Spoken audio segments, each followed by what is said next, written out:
Chers amis, chers internautes, bonjour. Je suis ravi de vous retrouver autour de ce plateau aujourd'hui pour partager cette nouvelle étude, une nouvelle thématique, Dieu et la souffrance. Dieu dans tous ses états, sa bonté, sa beauté, sa grandeur et sa puissance, mais aussi la souffrance à côté dans tous ses états, deux sujets aussi complexes qu'énigmatiques. Je ne suis pas seul aujourd'hui, je suis accompagné de deux pasteurs. À ma gauche, il y a le pasteur Gabriel Goléa. Bonjour. Bonjour Gabriel, et bienvenue sur ce plateau. À ma droite, il y a Émile Lazare. Bonjour Émile. Bonjour. Et bienvenue à toi aussi sur ce plateau. Avant d'aller plus loin, je voudrais inviter Émile de nous réunir dans la prière.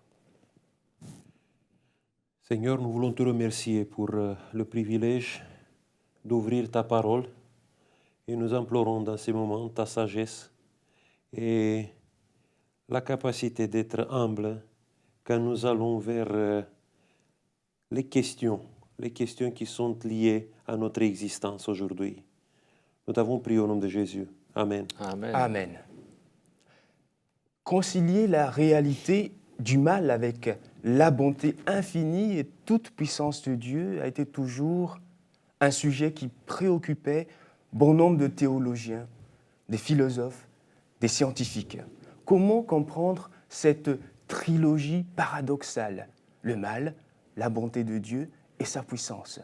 Et justement, face à cette question de mal, la souffrance et la bonté de Dieu, Épicure disait, et je cite, « Ou Dieu veut ôter le mal et ne le peut, ou le peut et ne le veut, ou il le veut, ni le peut, ou le veut et le peut. S'il veut et ne le peut, c'est une faiblesse qui ne convient point à un Dieu. S'il le peut et ne le veut pas, c'est une jalousie qui ne contient pas plus à un Dieu que la faiblesse. S'il ne le veut et ne le peut, c'est faiblesse et jalousie tout ensemble. S'il veut et le peut, pourquoi ne l'ôte-t-il pas? Et d'où vient qu'il y a tant de maux dans le monde?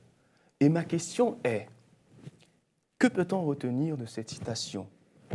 Qu'est-ce que Épicure voulait nous transmettre et signifier exactement dans ce qu'il a souligné dans cette citation? Alors Gabriel, je vais commencer. Effectivement, c'est une citation d'un philosophe antique. Ce sont des questions qui reviennent souvent dans la pensée humaine. Et à un moment donné, on est complètement devant un obstacle. C'est-à-dire que nous avons d'un côté un Dieu qui est bon, un Dieu généreux, un Dieu qui aime sa créature. Nous avons aussi un Dieu qui est puissant, parce que sinon, ce n'est pas un Dieu. Ce serait tout aussi limité dans sa capacité que nous. Ce n'est pas un Dieu. Et nous avons une troisième réalité qui, elle, fait tâche. C'est le mal, l'existence humaine telle que nous la connaissons. Eh bien, ces trois éléments, on a du mal à les mettre ensemble. Parce que soit Dieu est puissant, et à ce moment-là, il pourrait éradiquer le mal, donc il n'y aurait plus de mal. Eh bien, il risque de ne pas être bon, hein, parce que s'il tue, forcément, on va penser qu'il n'est pas bon. Soit il est très bon, et puisque le mal existe, ça veut dire qu'il n'est pas puissant. Donc, ou bien il est bon et puissant, mais normalement, il ne devrait pas y avoir du mal. Et c'est là le regard de la Bible qui nous aide à travers une expérience, celle de Job par exemple, ou déjà dans le récit de la Genèse, qui nous aide à comprendre que derrière le rideau, il y a une autre réalité. Il s'est passé quelque chose. Voilà, donc nous essayons d'harmoniser ces trois éléments sans que ce soit contradictoire. D'accord. Merci Gabriel. À mon avis, si nous voulons comprendre la complexité du mal, mais pas dans la totalité, parce que je crois que ça c'est impossible avec les données que nous avons aujourd'hui, il faut comprendre la complexité du mal dans la relation avec Dieu. Si on se met à côté et on commence à philosopher comme Épicure faisait, tu peux tourner et retourner sur toutes les facettes ces réalités, Dieu, la puissance de Dieu, le mal et la souffrance humaine, et tu n'auras jamais une réponse qui te convient.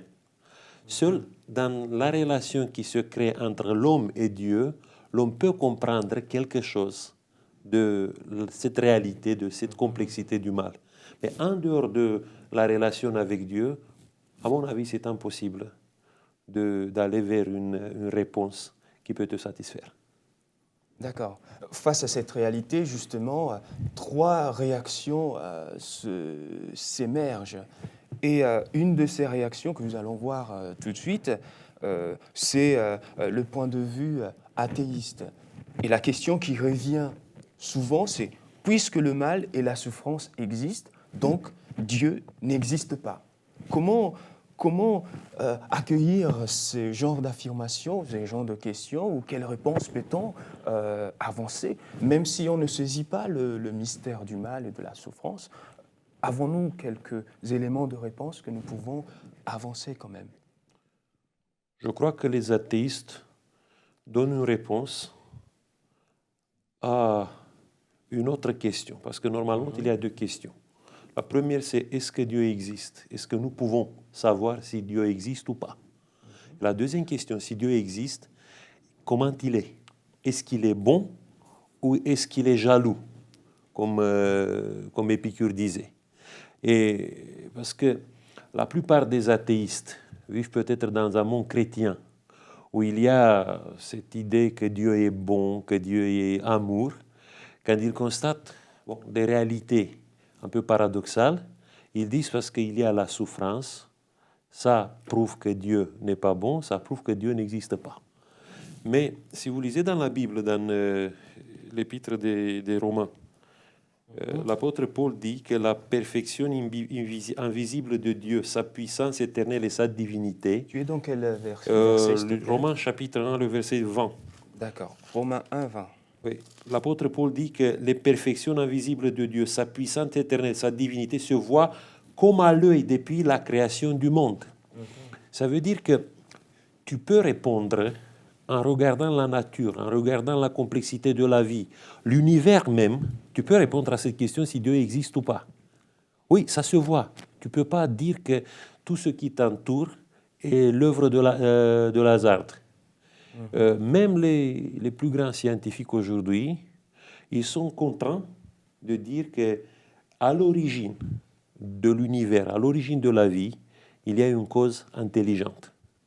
C'est vrai, bon, il ne vient pas vers une définition de Dieu comme la Bible nous dit, mais il accepte l'idée que le monde, l'univers comme il existe aujourd'hui, ne peut pas fonctionner, ne peut pas exister sans avoir derrière quelqu'un d'intelligent. Après, il y a la deuxième question. La question, est-ce que Dieu est bon? Est-ce que Dieu est amour? À cette question, la Bible s'avance et nous donne des réponses, mais la nature, jamais. Si tu regardes la nature, tu arrives à des conclusions comme Darwin. Il y a la loi de la jungle, il y a une bataille pour l'existence où le plus fort détruit celui qui est le plus faible.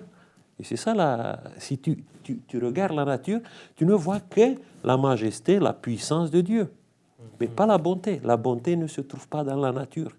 La bonté vient par la révélation. Je vais également aller dans ce sens en disant qu'effectivement, il faut un regard différent, celui de la Bible, pour nous aider à comprendre. Sinon, à l'œil humain, on constate qu'il y a des soucis, il y a des problèmes, et ça serait à l'encontre de l'idée de l'existence d'un Dieu bon, plein d'amour, parce qu'on ne comprend pas ce qui s'est passé. Effectivement, la révélation biblique nous aide. Je pense à un psaume très connu, le psaume 73, où il est question du regard que l'auteur fait sur les méchants, sur la réalité qui l'entoure. Et il voit, paradoxalement, les méchants prospèrent. Par exemple, je dis rapidement un de ces versets, le verset 12, après avoir fait la liste de combien ces méchants sont dans la richesse, sont dans ce qu'on appelle aujourd'hui le succès. Et l'auteur dit, ainsi sont les méchants, toujours tranquilles, ils accroissent leur richesse. Et lui-même, il est interpellé par cette réalité en disant, voilà, il prospère. Qu'est-ce qui se passe? On a un Dieu qui est bon, un Dieu qui est juste, et pourtant il y a une autre réalité. C'est ça l'idée. Et puis finalement, il arrive vers la fin de ce psaume en disant, tout ça, j'ai vu comme ça jusqu'au jour où je suis rentré dans le temple, dans le sanctuaire de Dieu. Là, j'ai vu une autre réalité. C'est la réalité divine qui nous aide à comprendre notre réalité à nous. À savoir, il y a eu quelque chose qui s'est passé, un accident, une faute, le péché. Nous subissons les conséquences. Mais cette réalité est temporaire parce que Dieu va rétablir toutes choses à la fin. Donc c'est ce regard-là dont nous avons besoin, de pouvoir comprendre ce qui se passe autour de nous. Autrement, on va porter sur Dieu un jugement qui est erroné. On va mettre sur lui la responsabilité du mal. Enfin, finalement, c'est lui le créateur, on est bien d'accord. Mais comme étant l'auteur même, celui qui aurait initié le mal. Ce qui est complètement à l'encontre de la vision que la Bible nous donne d'un Dieu plein d'amour, un Dieu qui aime sa créature et un Dieu qui a aussi une solution pour le mal. Ça veut dire alors que Dieu est la clé pour comprendre le mystère Absolument. du mal. Oui. D'accord. Et la révélation que Dieu nous donne, parce que bon, on peut constater l'existence de Dieu à travers ce que nous voyons, mais on ne peut pas répondre à la question sur le caractère de Dieu qu'à partir de la révélation, à travers la révélation. Et la révélation spéciale, ça veut dire la Bible. Bon, il y a peut-être d'autres livres qui disent que ce sont les découvertes de Dieu, mais bon, peut-être le livre qui parle le plus de Dieu, qui est le livre le plus cohérent dans ce sens-là, ça reste toujours la Bible. Et c'est à partir de la Bible que nous pouvons voir exactement le caractère de Dieu. Bien sûr. Alors, nous avons dit tout à l'heure que, à travers les siècles, des hommes, des femmes, théologiens, philosophes se sont intéressés à cette question de la souffrance, la bonté de Dieu et la toute-puissance de Dieu.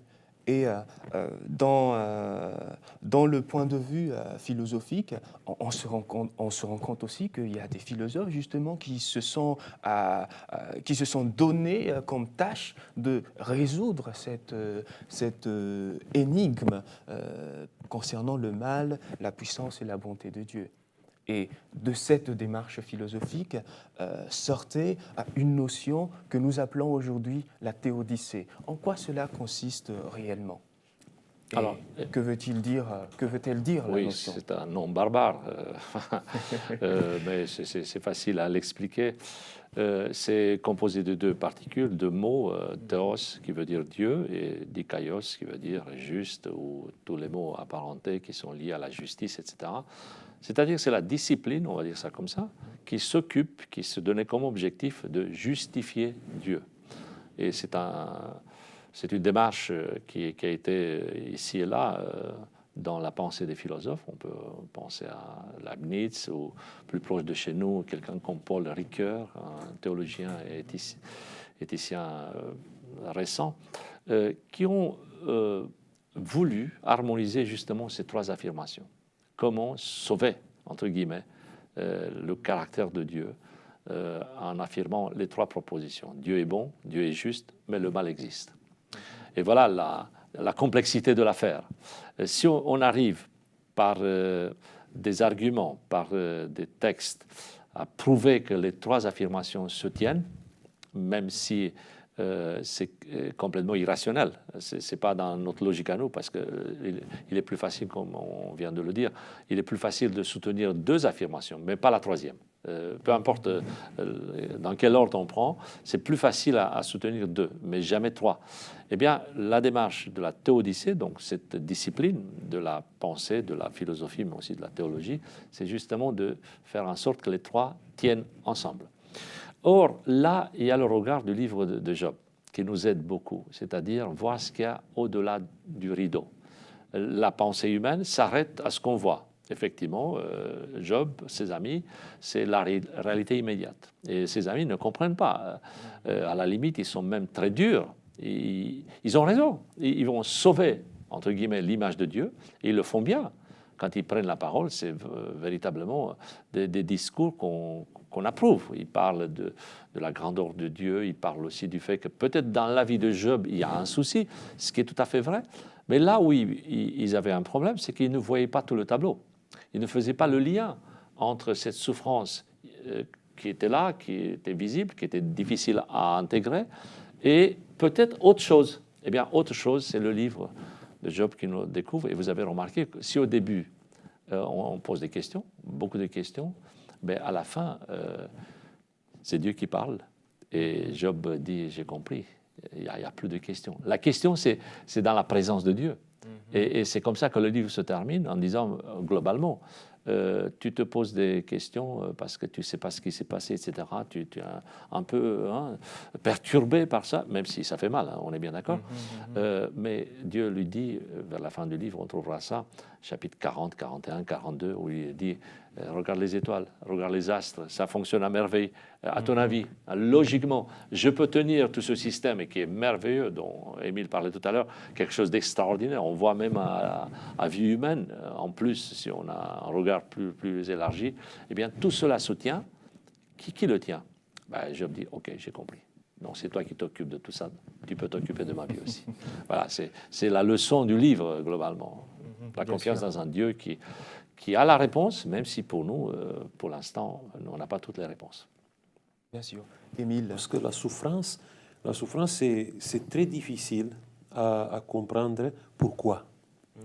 Nous n'avons pas tous les données.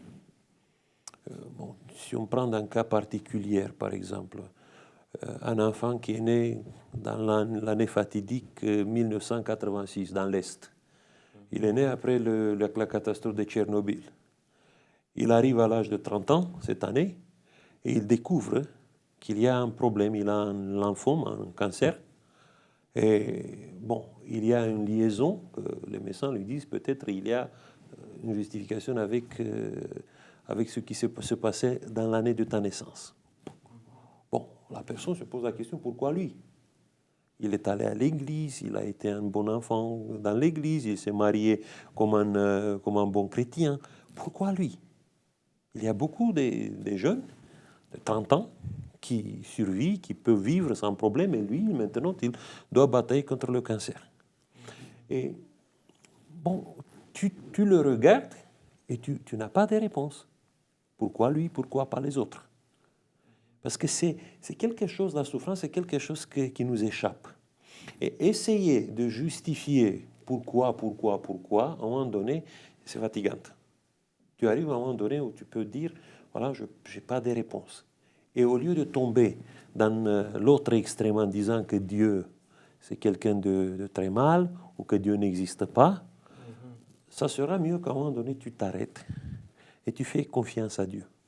Je crois que la réponse, quand tu te trouves devant la souffrance, c'est de faire confiance à Dieu. Parce que dans le livre de Job, à la fin, Dieu ne donne aucune justification à Job. Dieu ne lui dit pas qu'il y a une guerre dans le ciel, que Satan a fait toutes ces choses-là. Non, on ne trouve pas dans la Bible. Ce que Dieu demande à Job, fais-moi confiance. Regarde qu'est-ce qui se passe autour de toi, regarde la nature, et si je peux faire ça, faites-moi confiance que je connais et je sais mieux que quelqu'un d'autre où ta vie ira. Et bon, à la fin, sans avoir des réponses précises à ces questions, Job choisit de faire confiance à Dieu. C'est comme ça qu'il sort de son problème, de son paradoxe, et il peut continuer la vie heureux parce qu'il a choisi de faire confiance à Dieu. Je crois que c'est la seule réponse valable et saine que nous pouvons donner quand nous nous confrontons nous-mêmes avec la souffrance.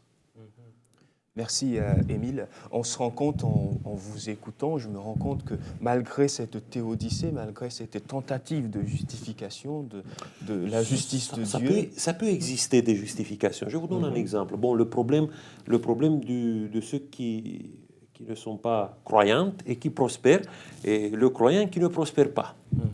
Bon, de notre point de vue, si tu es un croyant, de ton point de vue, tu es un bon enfant, normalement Dieu doit t'aimer et doit te donner des cadeaux, parce que tu es meilleur que l'autre. Mais est-ce que tu t'es posé du point de vue de Dieu? Pour Dieu, le croyant et le non-croyant, ce sont ses enfants.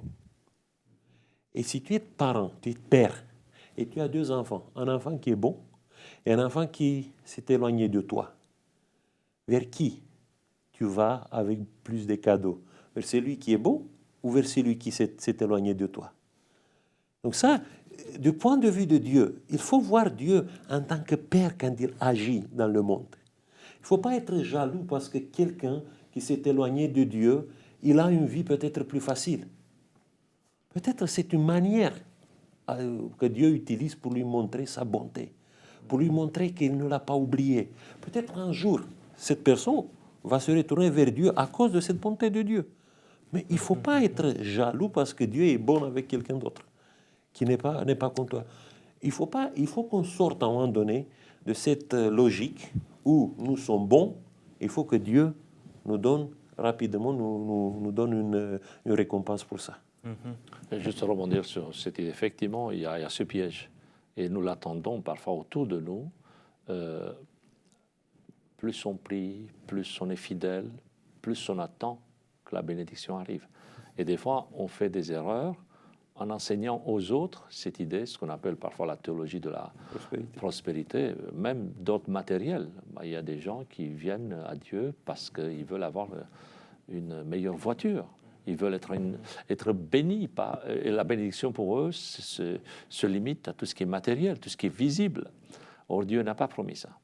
Il a promis d'être avec nous. Vous vous souvenez, les 3 jeunes qui étaient un jour dans la fournaise ardente, il ne leur a pas promis de leur donner des bénédictions qui frappent l'œil. Il leur a juste promis d'être avec eux. Ce que les autres ont vu. Il n'y en a pas 3, il y en a 4. Je pense que cette bénédiction-là, nous devons la chercher. La présence de Dieu. Pas forcément le côté visible, matériel, parce qu'effectivement, ça ne rentre pas dans le caractère de Dieu. Dieu veut être avec nous. Nous ne demandons pas systématiquement d'être riches, d'être sans la souffrance, sans maladie, sans dette, etc. Demandons plutôt, assurons-nous de cela, que Dieu est présent dans notre souffrance. Et là, la souffrance, et on peut témoigner, nous avons vu des personnes qui passent même par des situations de cancer ou des situations de crise terribles qui sont d'une dignité exceptionnelle. Et vous êtes là, vous regardez, vous avez du mal à réagir parce que la personne vous donne une leçon de dignité. Et ça fait partie aussi de la bénédiction de Dieu. J'ai vu personnellement des personnes qui ont su terminer leur vie d'une manière extrêmement louable. Et ça, pour moi, c'est quelque chose de très encourageant. C'est la preuve que Dieu existe. S'il y a un engagement de la part de Dieu, c'est l'engagement de te donner un jour une... il œuvre pas seulement pour une durée déterminée. Il n'est pas dans un CDD avec toi. Il est en CDI avec toi. Parce qu'il va au-delà de cette vie de 60, 70 ou 80 ans que nous vivons ici. Et parfois, il y a des choses qui se passent dans notre vie qui sont incompréhensibles. Bon, du point de vue, je dis, quand tu veux la prospérité, quand tu veux le bien, tu ne les comprends pas pourquoi Dieu les laisse venir dans ta vie.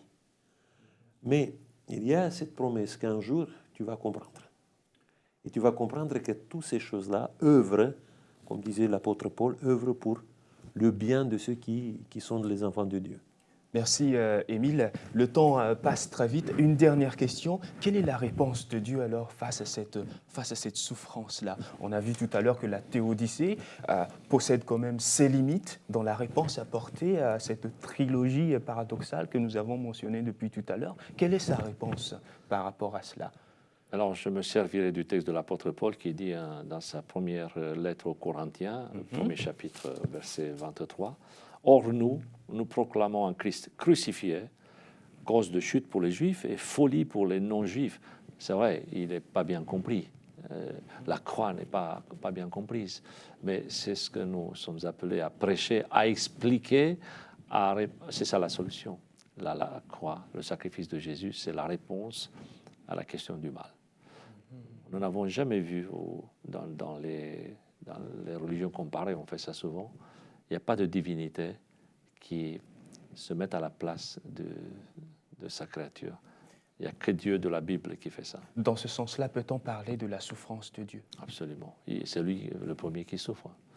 Vous vous souvenez cette fameuse boutade où était-il Dieu lorsqu'il y a eu des millions de personnes qui sont mortes? La réponse est au même endroit où c'était son fils qui était sur la croix. Dieu est présent dans la souffrance humaine. Il faut juste le laisser agir. Merci Gavin. Oui, Émile? Bon, c'est peut-être l'histoire d'Elie Wiesel qui était dans le camp de concentration. Et un jour, tout le monde était rassemblé. Et c'est un enfant de Pays-Bas qui était pendu parce que il a voulu, il a volé je crois, une poule. Oui.